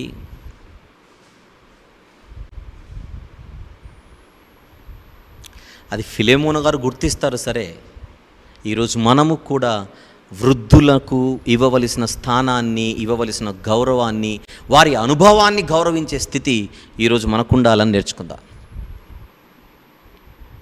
వండర్ఫుల్. ఇప్పుడు మళ్ళీ పత్రికకు వచ్చేస్తే, ఫిలెమోను పత్రికకు వస్తే, ఇక్కడ ఫిలెమోను గారికి పత్రిక రాస్తూ ఆయన నేను వృద్ధుడను అన్న మాట ఏదైతే ఉందో మళ్ళీ అక్కడికే వచ్చి నిలబడదాం అందరం కలిసి. నేను వృద్ధుడను చెబుతున్నప్పుడు ఇక్కడ ఇంకొక విషయం గమనించాలి. ఆయన కేవలము వయసును బట్టే వృద్ధుడా, వయసును బట్టే నేను పెద్దవాడినని చెబుతున్నాడా, లేదా ఇంకొకటి ఏదైనా కారణం ఉందా అని ఆలోచిస్తే దాని కింద ఫుట్ నోట్లో నేను రాయబారిని అన్నాడు. చూడండి, ఫుట్ నోట్లో ఏం కనపడుతుందో జాగ్రత్తగా గమనించండి. ఫుట్ నోట్లో ఏం కనబడుతుందో జాగ్రత్తగా గమనించండి. నేను వృద్ధుడను మాత్రమే కాదు, నేను రాయబారిని. అంటే వృద్ధుడను ఆయన చెప్పడంలో మన కళ్ళ ముందు కనపడుతున్నది ఇంకొకటి ఏంటని అడిగితే ఆయన ఒక రాయబారి. ఎవరి రాయబారి? ఎవరి రాయబారి? క్రీస్తు రాయబారి. క్రీస్తు రాయబారి. అంటే కేవలము వయసును బట్టే కాదు ఆయన వృద్ధుడు, కేవలము వయసును బట్టే కాదు ఆయన వృద్ధుడు. గమనించాలి, ఆయన సువార్త సేవలో కూడా పెద్దవాడు. ఒకవేళ ఫిలెమోను గారికి పౌలు గారికి వయసు సమాన వయస్కులని మనం ఊహించుకున్నా, వయసులో ఇద్దరు ఒకటైనప్పటికీ వాక్యానుభవంలో సేవానుభవంలో ఫిలెమోను గారి కంటే చాలా పెద్దవాడు పౌలు అని ఫిలెమోను గారు గుర్తించాలి. ఇది కూడా ఒకటి గుర్తుపెట్టుకుందాం. వయసును బట్టే పెద్దవాడు కాదు ఆయన, వాక్యాన్ని బట్టి పెద్దవాడు, సువార్త సేవ అనుభవాన్ని బట్టి పెద్దవాడు. అలాంటి ఆయన వేడుకొనుచున్నాడు. ఒక విషయం గుర్తుపెట్టుకోండి, నీతి ప్రవర్తన కలిగిన ఒక భక్తుడైన పౌలు గారు క్రీస్తు రాయబారిగా ఒక విన్నపాన్ని విన్నవించుకుంటున్నాడు. ఒక అద్భుతమైన మాట ఇక్కడ నేను గుర్తు చేయబోతున్నాను, అందుకోసం ఈ పాయింట్ మళ్ళీ ఒకసారి రిపీట్ చేస్తున్నా. క్రీస్తు రాయబారిగా, ఫుట్ నోట్లో ఉన్న రాయబారి అన్నమాట మిస్ అవ్వకండి ఎవరు. క్రీస్తు రాయబారిగా ఆయన ఒక మనవిని చేయబోతున్నాడు. ఇప్పుడు ఫిలెమోను గారు పౌలు గారిని అపోస్తలుడని మాత్రమే కాదు, వృద్ధుడు అని మాత్రమే కాదు, పౌలు గారిని ఆయన క్రీస్తు రాయబారి అని గుర్తించాలి.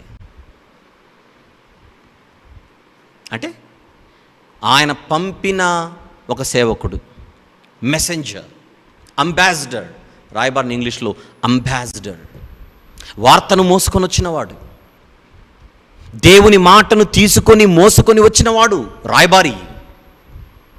అలాంటి దేవుని రాయబారి ఒక విషయాన్ని పెట్టి మనవి చేస్తున్నప్పుడు, వేడుకుంటున్నప్పుడు ఒక గంభీరమైన మాట ఇక్కడ చెప్పమంటారా?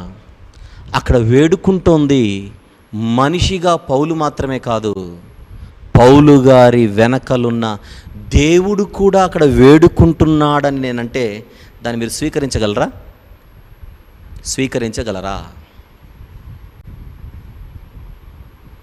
అక్కడ వేడుకుంటుంది పౌలు అని అనుకుంటున్నామేమో. నో, పౌలు గారి వెనకలున్న దేవుడు కూడా వేడుకుంటున్నాడు. దేవుడు వేడుకోవడం ఏంటండి, దేవుడు వేడుకోవడం ఏంటండి అని ఒకవేళ అలాంటి ఆలోచన ఎవరికైనా వస్తే ఈ వచనాన్ని ఖచ్చితంగా చూద్దాం. నాకు తెలిసి ఆ వచనం మనకు సరిగ్గా అర్థమైతే గుండె పగిలి చావాలి. ఏంటండి, ఆత్మీయంగా, నిజంగా కాదు, ఆత్మీయంగా గుండె పగిలినంత పని కావాలి. నిజంగా దేవుడు మన కోసం అంత దిగుతున్నాడు కిందికి అనే ఫీలింగ్ మనకు కలిగితే చచ్చిపోతాం మనం. పాత జీవితాన్ని చంపేసి కొత్తగా పుట్టడానికి పరుగులెత్తుతాం మనం. ఆ వచనమే కొరింథీయులకు రాసిన 2వ పత్రికలో ఉంటుంది. చూద్దాం.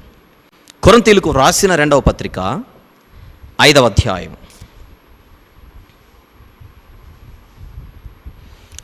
కొరింథీయులకు వ్రాసిన 2వ పత్రిక 5వ అధ్యాయం 20వ వచనము చూద్దాం ఒకసారి. 20 అందరూ చూద్దాం ఈ మాట. కొరింథీ 2వ పత్రిక 5వ అధ్యాయం 20వ వచనం. కావున దేవుడు, గమనిస్తున్నారా? కావున దేవుడు మా ద్వారా వేడుకొనినట్టు, మేము కాదు వేడుకోవడం, దేవుడే మా ద్వారా వేడుకొనినట్టు మేము క్రీస్తుకు రాయబారులమై దేవునితో సమాధాన పడుడని క్రీస్తు పక్షముగా మిమ్మును బతిమాలు కొనుచున్నాము. ఏమైనా అర్థమైందంటారా? అర్థం చేసుకోవడానికి ప్రయత్నం చేద్దాం. వన్స్ అగైన్, దేవునితో సమాధాన పడుడని క్రీస్తు పక్షముగా మిమ్మును మేము బతిమాలు కొనుచున్నాము. నిజానికి బ్రతిమాలు కొనుచున్నది మేము కాదు, దేవుడే మా ద్వారా వేడుకొనుచున్నాడు. అది స్టార్టింగ్ లైన్. అది దేవుడే మా ద్వారా వేడుకొనినట్టు, దేవుడు వేడుకుంటున్నట్టుగా, దేవుడు మా ద్వారా వేడుకుంటున్నట్టుగా మీకు అర్థం కావాలి కొరింథీయులారా. మేమనుకుంటున్నారేమో మీరు, అయ్యా మారు మనసు పొందండి, పాపాన్ని విడిచిపెట్టండి, పరిశుద్ధతలోనికి రండి అని మేము పిలుపునిస్తుంటే మీరు అనుకుంటున్నారు మేము పిలుస్తున్నామని మీరు అనుకుంటున్నారు. నో, మా వెనకల దేవుడు అదృశ్యుడిగా ఉండి కనబడుతున్నటువంటి మమ్మల్ని ముందు పెట్టి మా ద్వారా ఆయన వేడుకుంటున్నాడు. ఆయన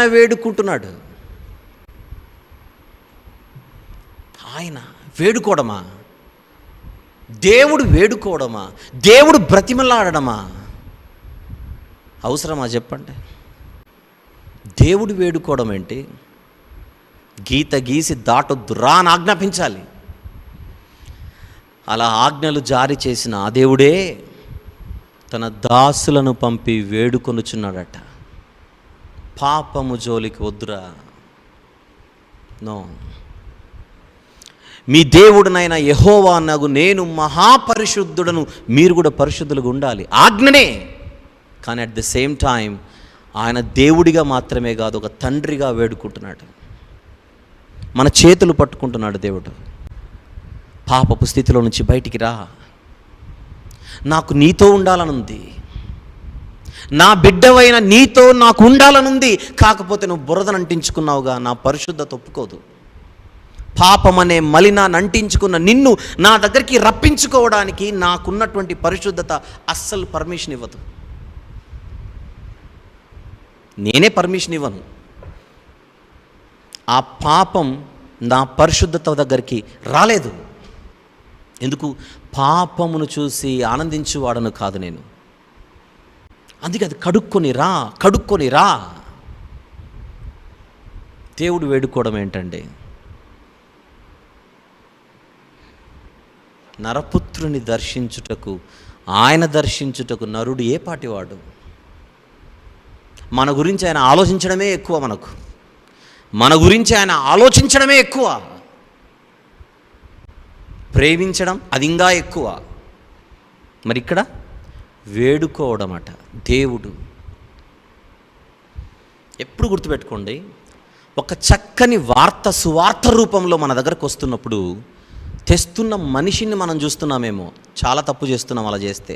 తెస్తున్న మనిషిని చూస్తున్నామేమో, నో, తెస్తున్న మనిషిని కాదు, ఆ మనిషిని పంపిన దేవుణ్ణి చూడాలి. కొన్ని వచనాలు దయచేసి మీ దృష్టికి తీసుకొని వస్తున్నాను, ఖచ్చితంగా ఆలోచించండి. తెలిసినప్పటికీ ఆ వచనాలు వ్రాసుకోవాల్సిందిగా మనవి చేస్తున్నాను. తెస్సలోనికైలకు వ్రాసిన రెండవ పత్రిక,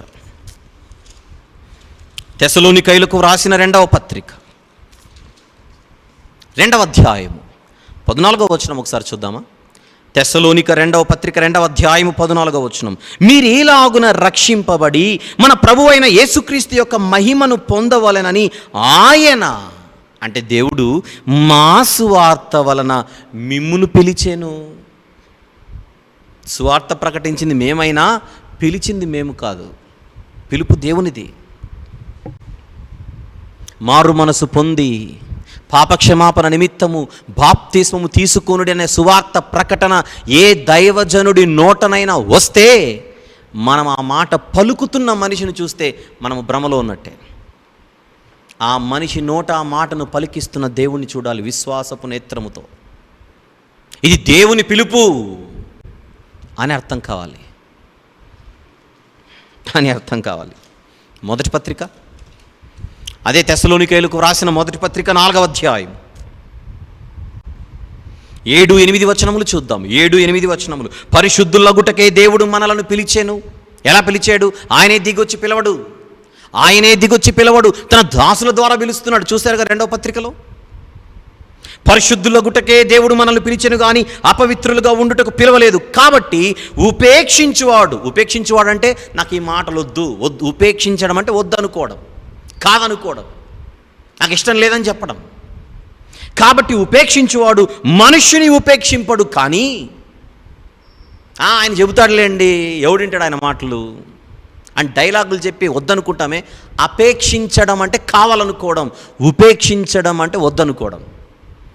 ఆ దేవుడు తన దాసుల ద్వారా ఇచ్చిన పిలుపుని ఎవరైనా ఉపేక్షిస్తే ఆ ఉపేక్షించువాడు మనుష్యుని ఉపేక్షింపడు, కానీ మీకు తన పరిశుద్ధాత్మను అనుగ్రహించిన దేవునినే ఉపేక్షించుచున్నాడు. ఎందుకు? నీకు సువార్త మోసుకొని వచ్చి చెప్పినది ఒక రాయబారి. ఆ రాయబారి తెచ్చిన మాటలను మనం అనుకుంటున్నాం మనిషి చెబుతున్నాడు అనుకుంటున్నాం. మనిషిని చూసినంత వరకు ఆ వాక్యానికి మనం విలువనివ్వలేం. కానీ ఆ మనిషిని నోట వస్తున్నది దేవుని వాక్యమని, ఆ వాక్యాన్ని పంపినది సాక్షాత్తు దేవుడే అని, ఆ వాక్యం ద్వారా దేవుడు నాతో మాట్లాడుతూ పిలుస్తున్నాడన్న సంగతి మనకు తెలిస్తే ఇవ్వవలసిన గౌరవాన్ని అక్కడ ఇస్తాం. ఒక దైవ దాసుడు వచ్చి మనతో మాట్లాడుతున్నాడంటే దేవుడు తన దాసుని పంపి ఆయన మాట్లాడుతున్నాడని అర్థం చేసుకోవాలి. స్వార్థంతో చెబుతున్నాడా, నిస్వార్థంతో చెబుతున్నాడా, నిజంగా ఆత్మల భారం కలిగి చెబుతున్నాడా లేదా అనేది మనం కొంచెం అర్థం చేసుకోవచ్చుగా. హృదయ భారముతో, ఆత్మల భారంతో ఎదుటివాడు మాట్లాడుతుండగా ఆ వ్యక్తి వెనకలున్న దేవుణ్ణి ఖచ్చితంగా మనం గుర్తించాలి. నా దాసుడు నీ యొద్దకొచ్చి పిలిచినా నువ్వెందుకు పలకలేదని అడుగుతాడు రేపు. ఖచ్చితంగా. నువ్వొద్దు సమూయేలు అన్నారట ఇశ్రాయేలీలు. మాకు న్యాయాధిపతిగా నువ్వొద్దు, మాకు ఒక రాజు కావాలి అనేసరికి దేవుడు, సమూయేలు నువ్వు బాధపడకు, వారు వద్దనుకుంది విసర్జించింది నిన్ను కాదు, తమను ఏలకుండా వాళ్ళు విసర్జించింది నన్నే అంటున్నాడు. సమూయేలు మొదటి గ్రంథం 8వ అధ్యాయంలో మొదటి నుంచి 7-8 వచనాలు రాసుకోండి. తర్వాత సమూయేలు గారిని కాదన్నందుకు దేవుడు ఎంటర్ అయిపోయి చాలా సీరియస్ అయిపోయాడు. సౌలునైతే ఇచ్చాడు కానీ ఆయన హార్ట్ మాత్రం హర్ట్ అయిపోయింది. దాని గురించి సమూయేలు గారు తర్వాత 12వ అధ్యాయంలో ఇశ్రాయేలీయులకు అర్థమయ్యేలా చెబితే వాళ్ళ గుండెలు పగిలి మా కోసం ప్రార్థన చేయమని అడిగారు. అయ్యా సమూయేలు గారు, మిమ్మల్ని వద్దంటే మేము సాక్షాత్తు దేవుణ్ణే వద్దంటున్నామన్న సంగతిని మేము గుర్తించలేకపోయాం. ప్రార్థన చేయడానికి కూడా మాకు అర్హత లేదు, మాకంత ధైర్యం లేదు, దయచేసి మా నిమిత్తం నువ్వే ప్రార్థన చేయమని సమూయేలు గారిని అడిగితే తర్వాత సమూయేలు గారు ఆ మానవ మాతృలైనటువంటి ఇశ్రాయేలీయులకు ధైర్యం చెప్పి ప్రోత్సహిస్తాడు. ప్రియమైన దేవుని వారలారా, మనుషుల ద్వారా దేవుడు, తన దాసుల ద్వారా దేవుడు, తన రాయబారుల ద్వారా దేవుడు మాట్లాడుతున్నప్పుడు ఆ రాయబారుల మాటలకు మనము గౌరవాన్ని ఇవ్వాలి. అదే మొదటి పత్రిక, తెస్సలోనికైలకు రాసిన అదే మొదటి పత్రిక 2వ అధ్యాయం 13వ వచనం చూద్దాం. 2వ అధ్యాయం 13వ వచనం చూద్దాం. ఆ హేతువు చేతను మీరు దేవుని గూర్చిన వర్తమాన వాక్యము మా వలన అంగీకరించినప్పుడు, అర్థం చేసుకుందాం. ఆ హేతువు చేతను మీరు దేవుని గూర్చిన వర్తమాన వాక్యము మా వలన అంగీకరించినప్పుడు మనుష్యుల వాక్యమని ఎంచక అది నిజముగా ఉన్నట్టు దేవుని వాక్యమని దానిని అంగీకరించితిరి గనుక మేమును మానక దేవునికి కృతజ్ఞతాస్తుతులు చెల్లించుచున్నాం. మేము మీకు వాక్యం చెప్పినప్పుడు ఇది మనుష్యుల వర్తమానమని మీరు అనుకోకుండా ఇది దేవుని వాక్యమని మీరు అంగీకరించారే, అందును బట్టి దేవుని స్తుతిస్తున్నాను. మీ వినికిడి బాగుంది, మీ రిసెప్షన్ బాగుంది, మీ ఆలోచన విధానం బాగుంది, కీప్ ఇట్ అప్ అంటున్నాడు. అంటే దేవుని వాక్యాన్ని మోసుకొని వచ్చి మనతో మాట్లాడుతున్న వ్యక్తి ఎప్పుడైనా మన యొద్ద ఒక విన్నపాన్ని పెట్టినప్పుడు దేవుణ్ణి బట్టి, వాక్యాన్ని బట్టి, అప్పుడు మనం అనుకోవాలి ఇది మనిషి పెడుతున్నది కాదు, సాక్షాత్తు దేవుడు పెడుతున్నది. ముఖ్యంగా ఇప్పుడు ఈ సందర్భంలో ఫిలెమోను గారికి అదే అర్థం కావాలి. నేను వృద్ధుడను మాత్రమే కాదు, నేను రాయబారిని. వయసును బట్టే కాదు నేను వృద్ధుడను, నేను ఒక రాయబారిని. ఒక రాయబారిగా నేను ఒక విషయం గురించి నేను వేడుకొనుచున్నానంటే వేడుకొనుచున్నది నేను కాదు ఫిలెమోను, నా వెలకనున్న దేవుడు. అది చూసాంగా 2వ కొరింథీ 5:20లో, నా వెనుకున్న దేవుడు. దేవుడెవరు? దేవునికి ఇన్నున్నాయి గుణాలు. ఏ గుణంతో నేను చెప్పాలి దేవుడు ఎవరు అనే ప్రశ్నకి? కానీ ఈ సందర్భాన దేవుడు సర్వశక్తిమంతుడైనా, సర్వోన్నతుడైనా, సర్వజ్ఞాని అయినా, అబ్బో దేవుని గురించి మాట్లాడుకోవడానికి ఎన్నో ఉన్నాయి, అన్ని గుణగణాలు కలిగినటువంటి దేవుణ్ణి ఈరోజు నేను కొద్దిసేపు వృద్ధుడు అనంటే మీ చెవికి అదేమైనా ఇంపుగా ఉంటుందా? నేను కొద్దిసేపు దేవుణ్ణి వృద్ధుడు అందాం అనుకుంటున్నా. వద్దులేండి, మహావృద్ధుడు అందాం అనుకుంటున్నా. మీరేమంటారు మరి? బైబిల్లోనే దేవుడు ఒకచోట మహావృద్ధుడిగా వర్ణించబడ్డాడు. చూద్దాం ఎక్కడో. దానియేలు గ్రంథం 7వ అధ్యాయం.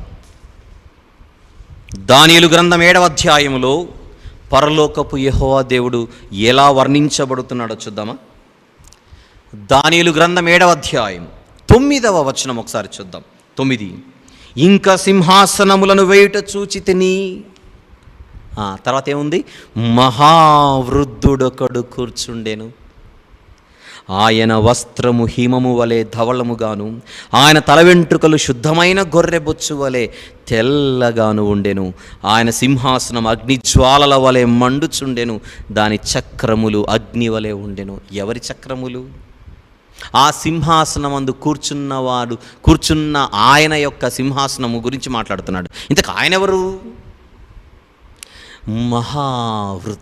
మహావృద్ధుడు అనగానే మీరు మనుషులలో వృద్ధులలాగా ఊహించుకొని యెహోవా దేవునికి తెల్ల వెంట్రుకలు ఉంటాయేమో అలాంటి ఊహల్లోకి వెళ్ళకండి. ఆయన తరతరములు ఉన్నవాడు, ఆయన లేని కాలము లేదు. ఆయన ఎంత పెద్దవాడో చెప్పడం కోసం ఆ దర్శనములో యెహోవా దేవుడు తనను తాను వృద్ధుడిగా చూపించుకున్నాడు దానియేలు గారికి. మహావృద్ధునిగా అంటే ఇంకా అంత సీనియారిటీ అన్నమాట. ఒక మాటలో చెప్పాలంటే అంత సీనియారిటీ. ఎందుకు ఈ మాట చూపించాను అనుకుంటున్నారా? లేవియాకాండం 19:32 ఏం చదువుకున్నామో గుర్తు చేద్దామని. ఏం చదువుకున్నాం? తల నెరిసిన వారికి మనం గౌరవాన్ని ఇచ్చి లేచి నిలబడి వారి ముసలి ముఖమును ఘనపరచాలన్నాడు. మనం మొదట చూసిన మాట. మనుష్యులలో ముసలి వారికే మనం అంత గౌరవాన్ని ఇవ్వాల్సిన అవసరం ఉంటే, మనుషులలో కళ్ళ ఎదుట కనబడుతున్న తల నెరిసిన వారికే మనం అంత రెస్పెక్ట్ ఇవ్వాలని దేవుడు ఆజ్ఞ జారీ చేస్తే, మహావృద్ధుడిగా తనను తాను దర్శనంలో చూపించుకున్న ఆ దేవునికి మనం ఇంకెంత గౌరవాన్ని ఇవ్వాలి, ఇంకెంత ఘనతనివ్వాలి. మన జీవితంలో సమస్త మహిమ ఘనత ప్రభావములు మన జీవితంలో ఇంకెంత గొప్పగా ఆయనకు ఆరోపించాలి. ఆ మహావృద్ధుని ఎదుట మనము లేచి నిలబడాలి. లేచి నిలబడ్డం అంటే ఆయన ఎక్కడ ఉన్నాడు అనుకుంటున్నారేమో. రెస్పెక్ట్. లేచి నిలబడడంలో ఒక రెస్పెక్ట్ కనబడుతుంది, ఒక గౌరవాన్ని సూచిస్తుంది లేచి నిలబడడం. ఆ రీతిగా మన దైనందిన జీవితంలో ప్రతి క్షణం ఈ మహావృద్ధునికి మన నుంచి రెస్పెక్ట్ వెళ్తూనే ఉండాలి.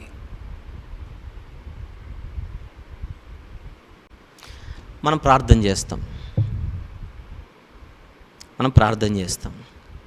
ప్రార్థన చేసేటప్పుడు మోకరిల్లే అవకాశం ఉన్నప్పుడు మోకరిల్లాలిగా. మీరు హోటల్లో ఉన్నప్పుడు, బస్సులో ఉన్నప్పుడు ప్రార్థన చేసుకోవాలనిపిస్తే అక్కడ మోకరిల్లమని చెప్పట్లేదు నేను. మోకరిల్లే అవకాశం ఉన్నప్పుడు మోకరిల్లాలిగా. మోకరిల్లే శక్తి ఉన్నప్పుడు మోకరిల్లాలి కదా. మోకరిల్లగలుగుతున్నామా?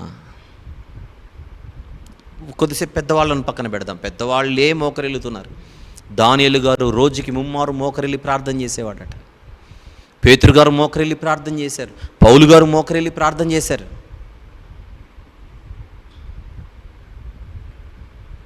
పాస్టర్ గారు ప్రార్థన చేసుకుందాం అనగానే ఎక్కడ కూర్చున్నోళ్ళు అక్కడ తలకాయలు దించుతారంతే. మోకరిల్లొచ్చుగా. యవన బిడ్డలు మోకరిల్లాలిగా. ఏంటి మనం ఇస్తున్నటువంటి గౌరవం దేవునికి? ఏమిటి మనం దేవునికి ఇస్తున్న గౌరవం? మన సంఘాలలో లేదా మన మందిరాలలో మనం సమాజంగా కూడుకునేటువంటి చోటున కుర్చీలు వేస్తారు, కింద మ్యాట్స్ వేస్తారు, చాపలు లేదా బరకాలు, కార్పెట్స్ లాంటివి వేస్తారు.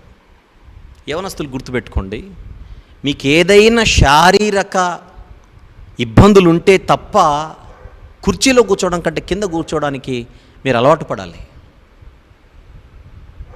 అవి పెద్దవాళ్ళ కోసం వేసిన కుర్చీలు. అవి పెద్దవాళ్ళ కోసం. కింద కూర్చోవడం అలవాటు చేసుకోవాలి.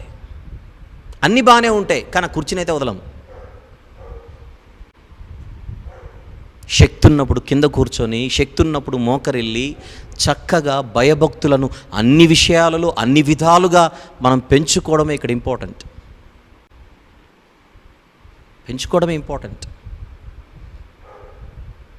కళ్ళ ముందు కనిపించే, మన కళ్ళ ముందు తల నెరిసిన వెంట్రుకలు కలిగిన వారికి దేవుడు మర్యాద ఇవ్వాలని చాలా స్ట్రిక్ట్గా చెబుతున్నప్పుడు ఈ ఆయనకెంత గౌరవం ఇవ్వాలని మనం ఇక్కడ ప్రశ్నించుకోవాలి. ఫిలెమోను గారిని వేడుకొనుచున్నది ఒనేసిము కొరకు వేడుకొనుచున్నది పౌలు గారు మాత్రమే కాదు. ఎంత లోతైన విషయం ఇదే. నేను ఒక రాయబారిని అన్నాడు ఫుట్నోట్లో. ఆయన రాయబారి అయితే రాయబారి వేడుకొనుచున్నాడంటే ఫిలెమోను గారికి అర్థమైపోవాలి వెనకల దేవుడు ఎంటర్ అయ్యాడని. ఇది దేవుని అప్లికేషన్. దేవుడే అప్లై చేయాలా, దేవుడే కోరాలా, ఒనేసిమును క్షమించమని దేవుడు అడగాల. ఖచ్చితంగా ఫిలెమోను గారు పౌలు గారు కలిస్తే అనే ఉంటాడు. అదేంటి సార్ మీరు ఇన్ని విషయాలు నాకు చెప్పడం ఏంటి, ఒక్క మాట అలా మీరు చెబితే సరిపోదా నాకు. అది ఫిలెమోను గారి స్టాండర్డ్. నేను మన గురించి మాట్లాడుతున్నా. What is our standard here? మన స్టాండర్డ్ ఏంటి? క్షమించగలుగుతున్నామా? ఒనేసిమును క్షమించమని అప్లికేషన్ అండి ఇది. తప్పు చేశాడు సరే, ఇప్పుడు మారు మనసు పొందాడు, నువ్వు క్షమించాలని నేను వేడుకొనుచున్నాను అంటున్నాడు. ఇప్పుడు నేనే అడుగుతున్నాను, మీరు క్షమించాల్సినటువంటి వాళ్ళు ఎవరైనా ఉంటే, ఒకవేళ వాళ్ళు మారు మనసు పొందుంటే, పశ్చాత్తాపడి ఉంటే, తమ తప్పును తాము తెలుసుకొని ఉంటే, ఒనేసిము వలె క్షమించమని ఇప్పుడు దేవుడు కోరుతున్నాడు. ఎవరి ద్వారా? కొద్దిసేపు నా ద్వారా అనుకోండి, నా ద్వారా కోరుతున్నాడు అనుకోండి. మీరు క్షమించగలరా? తమ తప్పు తెలుసుకొని తప్పైపోయిందని అనుకొని వారి సంతాపాన్ని వెలిబుచ్చిన తర్వాత కూడా ప్రత్యక్షంగానో పరోక్షంగానో మీ కళ్ళ ముందు వారి రిపెంటెన్స్ కనబడుతోందిగా. ఆ మారు మనసు కనబడుతున్న తర్వాత కూడా ఒకవేళ క్షమించలేకపోతుంటే, తప్పు చేసిన భర్త తప్పు తెలుసుకున్నాడు ఈరోజు, కానీ క్షమించలేకపోతున్న సతీమణులు ఈ వాక్యం వింటున్నారేమో. తప్పు చేసిన భార్య తన తప్పు తెలుసుకొని కాళ్ళ వేళ్ళ పడుతుందేమో ఈరోజు భర్త దగ్గరకు వచ్చి. తప్పు అయిపోయిందని చెబుతున్న భార్యలను క్షమించలేకపోతున్న భర్తలు వింటున్నారేమో ఈరోజు నా మాటలు. నా మాటలు కాదు ఇవి, దేవుని మాటలు. తోబుట్టువులను క్షమించలేకపోతున్నారేమో, వాళ్ళ తప్పు వాళ్ళు తెలుసుకున్న తర్వాత కూడా. తల్లిదండ్రులను క్షమించలేకపోతున్నారేమో, కన్న పిల్లలను క్షమించలేకపోతున్నారేమో, రక్త సంబంధికులను క్షమించలేకపోతున్నారేమో, స్థానిక సంఘంలో ఉన్న సంఘ విశ్వాసులను క్షమించలేకపోతున్నారేమో. ఒకవేళ ఎదుటివారు తప్పు తెలుసుకున్నారని మీకు తెలిసినా క్షమించలేకపోతూ ఉంటే, దేవుని వాక్యానికి మనం ఇస్తున్నటువంటి గౌరవం ఎంతో. ఇంతవరకు మాకు తెలియదండి ఈ విషయం అని అన్నారా? పోనీ ఇప్పుడు తెలుస్తోందిగా. ఇప్పుడైతే తెలుస్తుంది కదా.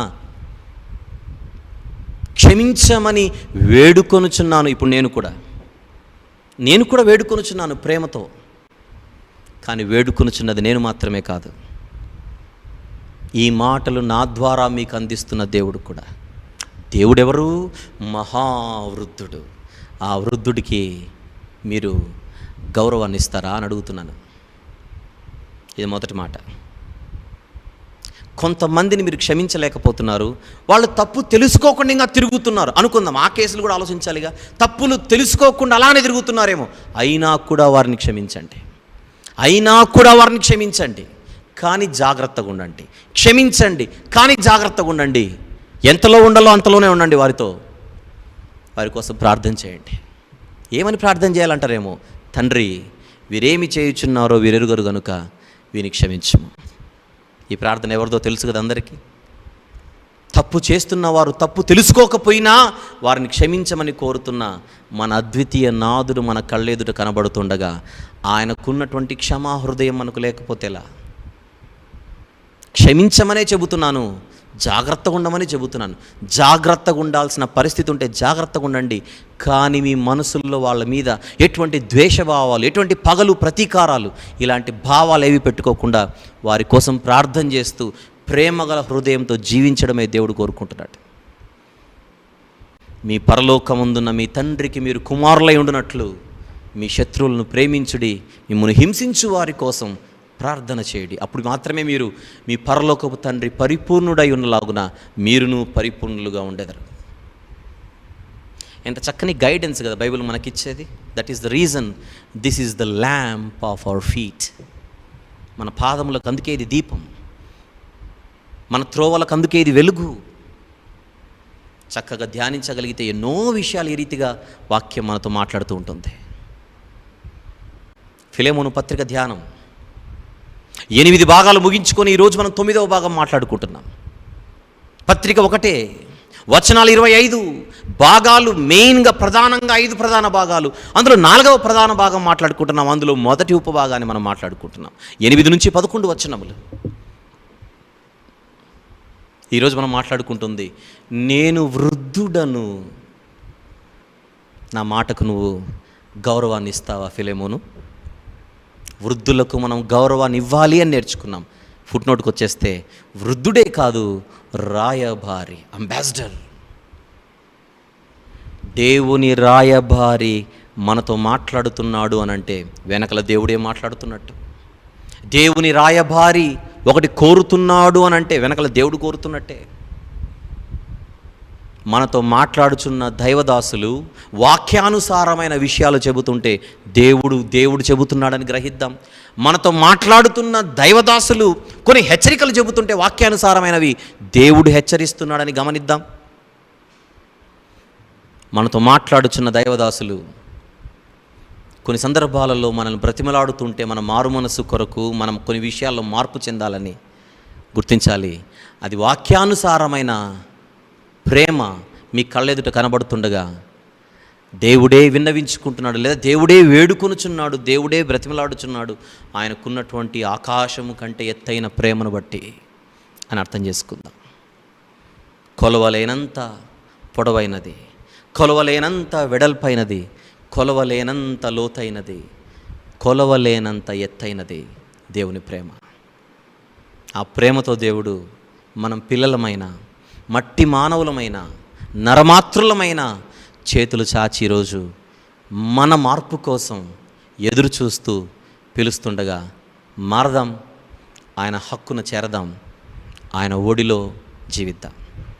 నేను ప్రార్థన చేసే ముందుగా ఒక 2 నిమిషాల పాటు మీరందరూ ఎందుకు మోకరిల్లి ప్రార్థన చేయకూడదు? ఒకవేళ మనం ఎవరినైనా క్షమించలేకపోతుంటే, ఓనేసిమును క్షమించమని ఈ పత్రిక కోరుతోంది, అలా క్షమించలేకపోతూ ఉంటే, తప్పని తెలిసి వారు సంతాప పడుతున్నా మనం ఇంకా క్షమించలేకపోతుంటే, మన యొక్క సిద్ధపాటు లేని పరిస్థితిని దేవుని దగ్గర ఒప్పుకుందాం. అలాగే ఒకవేళ వాళ్ళు తప్పు అని తెలుసుకోకపోయినా మీరు క్షమించలేని పరిస్థితిలో ఉంటే మీరు క్షమించండి, ప్రార్థించండి. వారి మార్పు కోసం దేవుని దగ్గర మనం కూడా బ్రతిమలాడతాం. అలాంటి స్థితిని దేవుడు కోరుకుంటున్నాడు.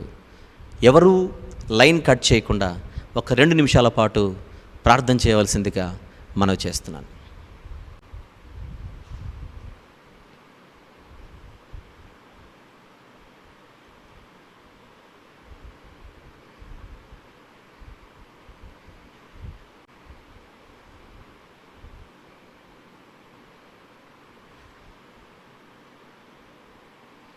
ఎవరు మౌనంగా ఉండకండి దయచేసి. 2 నిమిషాలు అయిపోయింది టైం. 9:10 లోపు మిమ్మల్ని విడిచిపెట్టేస్తానని చెప్పాను. మనకి ఇంకా టైం ఉంది, కొంచెం టైం ఉంది. Not more than 2 minutes. I want everyone to kneel down if you can.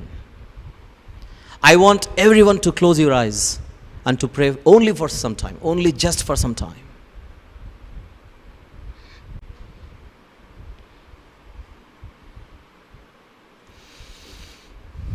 అలానే కళ్ళు మూసుకోండి. నేను కూడా చిన్న ప్రార్థన చేస్తాను. ప్రేమగల తండ్రి, కృపగల దేవ, జీవం గల నాయన, పరిశుద్ధులైన మహా గొప్ప దేవ, ఫిలెమోను పత్రిక ద్వారా మీరు మాతో మాట్లాడుచున్నందుకు మీకు స్తుతులు చెల్లిస్తున్నాము నాయన. పౌలు గారు అపోస్తలుడిగా మాత్రమే కాకుండా ఒక వృద్ధుడిగా కనబడుతుండగా వృద్ధులకు ఇవ్వవలసిన గౌరవాన్ని ఇవ్వాలని మీ వాక్యం మాతో మాట్లాడింది. ఆయన వృద్ధుడు మాత్రమే కాదు, మీ రాయబారిగా మేము చూడగలుగుతున్నాం. మీ తరపున మీ రాయబారులుగా ఎవరైనా మాతో మాట్లాడుచున్నప్పుడు మీరే మాట్లాడుతున్నారని మేము గుర్తెరిగి మమ్మును మేము సరిచేసుకుంటూ, మమ్మును మేము హెచ్చరించుకుంటూ ముందుకు సాగడానికి ఈ సదవకాశాన్ని మీరు మాకు ఇస్తున్నందుకు స్తుతులు చెల్లిస్తున్నాము నాయన. ఈ ధ్యానమంతా తండ్రి, ఈ పత్రిక పూర్తయ్యేంత వరకు మీకు ఇంపుగా కొనసాగులాగున సహాయం చేయండి. మా జీవితాలను బలపరిచేలా ప్రతి మాట ఉండులాగున సహాయం చేయండి. ఆసక్తిగా సుదూర ప్రాంతాలలో ఉంటూ మీ పిల్లలు ఈ వాక్యాన్ని నేర్చుకొనిచుండగా వారి ఆసక్తిని ఆశీర్వదించమని, వారి కుటుంబాలను దీవించమని, ఉన్న భయంకరమైన విపత్కర పరిస్థితులలో ప్రతి పరిస్థితిని కూడా మెరుగుపరచమని ప్రార్థిస్తూ తండ్రి, నిస్వార్థంగా చేస్తున్న ఎందరో సేవకులు ప్రపంచవ్యాప్తంగా ఉంటుండగా వారి సేవ నిమిత్తం ప్రార్థన చేస్తూ తండ్రి వారి పరిస్థితిని జ్ఞాపకం చేసుకున్నామని మేము వేడుకొనుచున్నాం. తండ్రి రేపు రాత్రి మరొక్కసారి 7 గంటలకు తండ్రి 7 నుంచి 9 గంటల వరకు ఈ బైబిల్ తరగతిలో కూడుకోవాలని మేము ఆశపడుతుండగా దీని కొనసాగింపు భాగంగా రేపు రాత్రి 10వ భాగాన్ని మాకు అనుగ్రహించి మమ్మల్ని ఇంకా బలపరచమని వేడుకొనొచ్చు. మిమ్మల్ని మాత్రమే అన్ని కారణాలను బట్టి స్తుతిస్తూ మహిమపరుస్తూ ఘనపరుస్తూ మీ ప్రియ కుమారుడు మా అందరి ప్రభు ప్రియరక్షకుడైన యేసుక్రీస్తు ప్రభుల వారి మహిమగల ఘనమైన నామములో వినయముతో విశ్వాసముతో ఈ విన్నపములు స్తుతులతో కలిపి మీకు మాత్రమే సమర్పిస్తున్నాము తండ్రి. ఆమెన్. మన తండ్రి అయిన దేవుని ప్రేమ, కుమారుడైన యేసుక్రీస్తు వారి కృప, పరిశుద్ధాత్మను అన్యోన్య సహవాసం ఈ రీతిగా సుదూర ప్రాంతాలలో ఉంటూ ఆయన సన్నిధిలో గడుపుతున్న మనందరితోనూ సర్వలోక పరిశుద్ధులతోనూ సదాకాలము తోడయుండి అత్యున్నతంగా నడిపించునుగాక. ఆమెన్. ఆమెన్. అందరికీ వందనాలండి. రేపు సాయంత్రం కలుసుకుందాం. సెలవు.